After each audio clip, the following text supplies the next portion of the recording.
Hello friends welcome back to another tutorial मु अनु आपण समस्त पुणी थे आम चैनल को स्वागत जनाऊँगी आपण समस्त जो भिडियोटी नहीं आसी से भिडियोटी +3 सेकेंड ईयर पाई तो आम आज देखुचे थर्ड सेमिस्टर पिलाकर भिडियो जोटा कि मेघदूतम भिडियो तो यूनिट 1 यूनिट 2 आपण मानकर अच्छी तेज चलते देखा कौन रही आज भिडियोटी आरंभ करिया पूर्व आपण समस्त को कही रखुची जदि मो भिडियो नुआ अच्छा चैनल को जल्दी जल्दी सब्सक्राइब कर दिंतु पाखे बेल आइकन को दबाई दिंतु और ऑल नोटिफिकेशन प्रेस कर दिंतु ताकि मु बनाता सब भिडियो नोटिफिकेशन आप समस्त को सर्वप्रथम मिल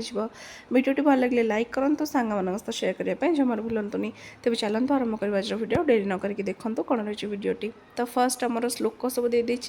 आम गोटी गोटी करके श्लोक देखीदे तो श्लोक ये देखिए आप बुक्रे श्लोक अच्छे श्लोक सहित ये मैच करातु आ पढ़ु तो प्रथम श्लोकटी अच्छे आपंकर कश्चित कांता विरह गुरुणा रही श्लोकटा ठीक अच्छे तो आपड़ से श्लोकटी देखो तार अर्थटी को मुझे कहीदे कौन सी एक यक्ष निज कर्तव्य अवहेला कर निजर स्वामी कुबेर द्वारा अभिशप्त होई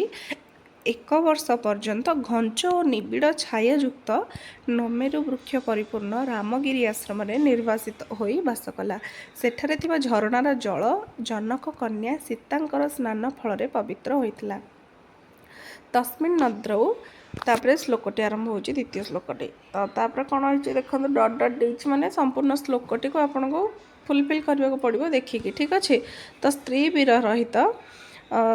विरहित से ही कामी यक्ष से ही पर्वत रे कई मास रही अत्यंत दुर्बल हो कौन है ता हस्तरू तार बलयटी खसी पड़ा सुनार बलयटी कनक बलयटी खसी पड़ा पुणी आषाढ़ मासर प्रथम दिवस पर्वतर अग्रभाग लग्न उत्खात क्रीड़ारत गजपरी दृश्यमान एक मेघ को देखला किए ना यक्ष पुणी तृतीय रही श्लोकटी कौन ना सेहीपरि कुबेरंक अनुचर दक्ष निजर अश्रु को हृदय भितर चापी रखी उत्कंठार सहित श्री मेघर आगे छिड़ा होई ताकु वंदना करिला मेघ को देखिले सुखी लोकर मध्य मन कौन अन्य प्रकार हो जाए जो मैंने कंठालिंगन पाई उत्सुकता एवं प्रियजन दूर से कथा आ कौन बा कहवा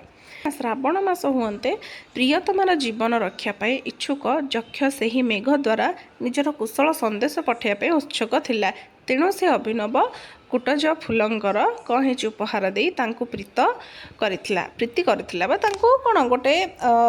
स्वागत वंदना तांकर करथिले स्वागत मेघ तांकर कमल वचन स्वागत जनइथिले तापर होचे धूमज्योति ही अचेतनसु माने तीर तपड़ जानि परथु श्लोकटी कौन ना धूमज्योति जल एवं वायुर मिलन रे निर्मित मेघ केउंटी मेघ हेउची मेघर कौन जीवन अछि कि नाही ना तो मेघ होची कौन ना अचेतन वस्तु तो प्राणी मानक द्वारा प्रेरणीय संवाद बा केउंठी उत्कंठा हेतु एसबु दिग को विचार नक यक्ष से मेघटी को अनुरोध करथिला कारण कामार्थ माने चेतन और अचेतन विषय अज्ञ होइथांती बुझे से चेतन अचेतन विषय कौन जिनसर ज्ञान न थाए तो यहाँ थी आज वीडियो आशा कर समस्ते जानीपारे 5टी श्लोकर व्याख्या तो जदि वीडियो भल लगे लाइक कर दिंतु सांग मान सहित शेयर कर दिंतु चैनल को सब्सक्राइब कर दिंतु ये रोचे नेक्स्ट वीडियो पुणी थे आगे देखा थैंक्स फॉर वाचिंग।